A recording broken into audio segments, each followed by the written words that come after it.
Hi, welcome to another episode of Hot Takes. Unbelievable, isn't it? Krankie has got a book to sell, and so she's doing the rounds, and some of the things she's saying are really rather cringe.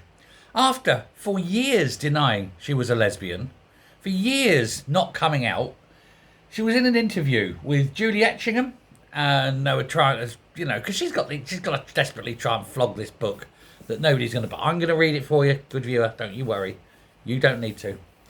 But she said that her next romantic relationship may be with a woman. This is the woman who was always laughed off. I'm not a lesbian. No, I'm not a lesbian. Look, I married a man. And now I'm going, well, I'm on the minge. Well, there we go. She said she wouldn't rule it out and all that. But of course, for years we've all known for years. I mean, Peter was nothing more than just a beard, was he? I'll marry a man. I'll marry an odious, horrible man that nobody else would like. But I'll do so. That'll stop people thinking that I'm a lesbian. Nobody would care. My God, Parliament's full of them. Holyrood's full of them, and nobody cares. Indeed, I talked about yesterday in a video about Joanna Cherry, who I've got a lot of time for, and she's a lesbian. Nobody cares. Nobody. Literally nobody cares unless you're an absolute arsehole and bigoted prick, really. But nobody cares about your sexuality anymore. It's not the 1850s, you know? You're not going to have Queen Victoria swooning.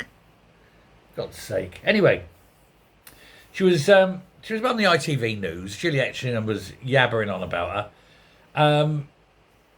And she was backed into a corner, and she's like, oh, she wished that she'd have halted the push for gender, the whole gender identity stuff.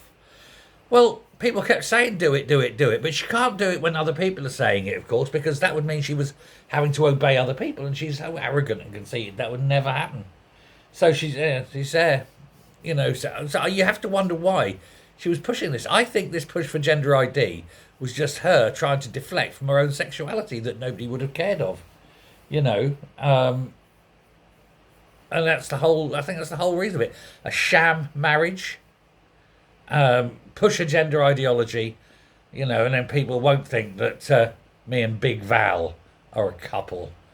Oh God, I have to wonder who's the unlucky one in that deal, don't you? But there we go. She said, I'm just enjoying life.